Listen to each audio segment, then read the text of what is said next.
Сәлем, сізбен дизайнер интерьері Алтынай Әзірбай. Осы видеода ас үй жиһазындағы ережелерге тоқталатын боламын. Қазіргі уақытта көбі ас үй жиһазын арнайы цехтарға беріп жасатады. Сол себепті алдын ала цехтарды аралап, немесе жиһаз сататын дүкендерді араламас бұрын, көбіміз ремонтты әдемілеп жасап аламыз да, жиһаз жасайтын цехқа хабарласамыз. Розеткілердің орналасуын, мысалы, холодильник сияқты, пештеріңіздің қай жерде орналасуын ойластырмаймыз. Менің сізге кеңесім, үйдің басқа бөлмесі болмаса да, ас үйіңіздің жиһазын дизайнермен кеңесіп жасаңыз дер едім. Себебі олар профессионалды түрде жобасын жасап береді, өзіңізге ыңғайлы қылып береді, және бюджет жағында ойластырып беретін болады. Өзіңіздің талғамыңызға қарай түсінде барлығын таңдай алатын боласыз. Әйел адамы өмір бойына ас үйде неше километр жүріп тастайтынын білесіз бе?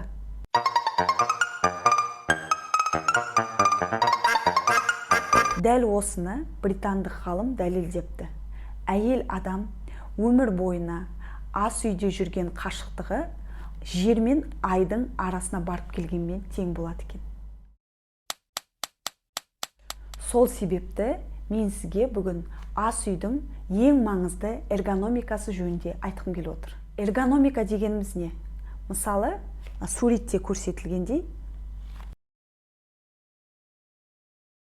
ыдыс-аяқ жуатын мойкаңыз, холодильнигіңіз және варочный панеліңіз. Сол үшеуі бір-біріне үш бұрышты болып, және бір-біріне жақын орналасу керек. Осылай үшеуі бір-біріне жақын орналасса, сіздің жүруіңіз де азаяды. Ас үй бөлмесін көбіне застройщиктер үйді салған. Канализациялық құбырларды, су келетін құбырларды бөлменің мысалы бір жерінен, ал газдың трубаларын бөлек екінші жерден салып қояды. Соның өзі ыңғайсыздық туындатады. Сол себепті ас үйіңіздің ана бетінен мына бетіне жүгіріп жүрмес үшін ас үй жиһазын алдын ала ойластырыңыз. Мысалы, сіз тамақ пісіріп жатқанда бір ыдысыңызды жуып алуыңыз керек болса, сіз келесі мойкаңыз алыста орналасса, соған қарай барып келудің өзі, мысалы, ыдыстан аққан су бәрі жолдың бойын бүлдіріп, мысалы, қасыңызды шайып алам десеңіз, оның бәрі сізге екі арада біраз жол жүресіңіз. Және өзіңізге ыңғайсыздық туындатады. Мысалы, тамағыңызды пісіріп жатқан кезде холодильнигіңізде алыста тұрса, ол да сізге ыңғайсыз болады. Сол себепті осы үш бұрышты сақтанған дұрыс болады. Ол келесі тоқталатын, әрине ол тоқ. Ал сіз үйіңізде алдын ала ремонттың басталардың алдында ыдыс жуатын машина пайдаланасыз ба? Жерде холодильнигіңіз қай жерде орналасады? Және выточканың орны варочный панельге, фильтрге арнайы розеткалар тастап кетуіңіз керек болады.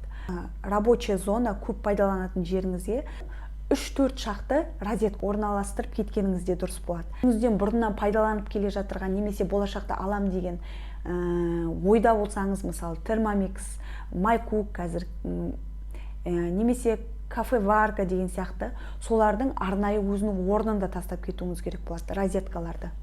Розеткаларға тоқталдым, енді жарықтандыруы белгілі, өзіңіздің рабочий зонаңызға көбірек жарық түсіп тұрған жақсы. Ас үй жиһазының дәл сіздің рабочий зонаңызға жарық түсіп тұру керек.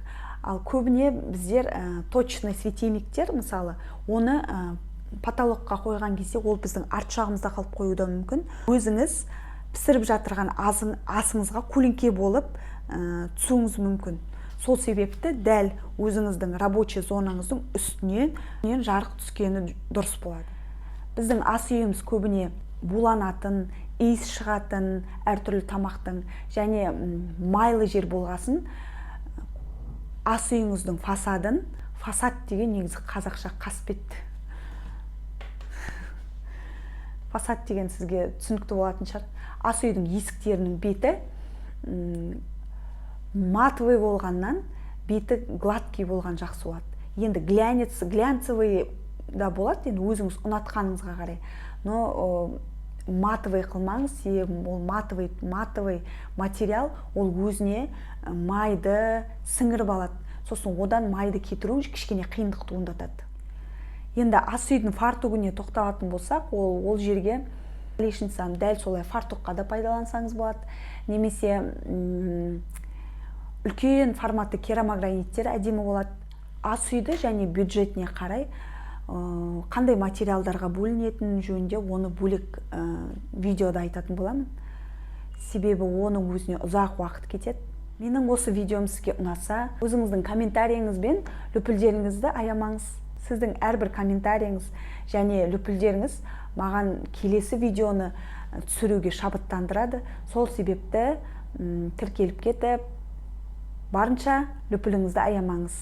Келесі кездескенше сау болыңыз.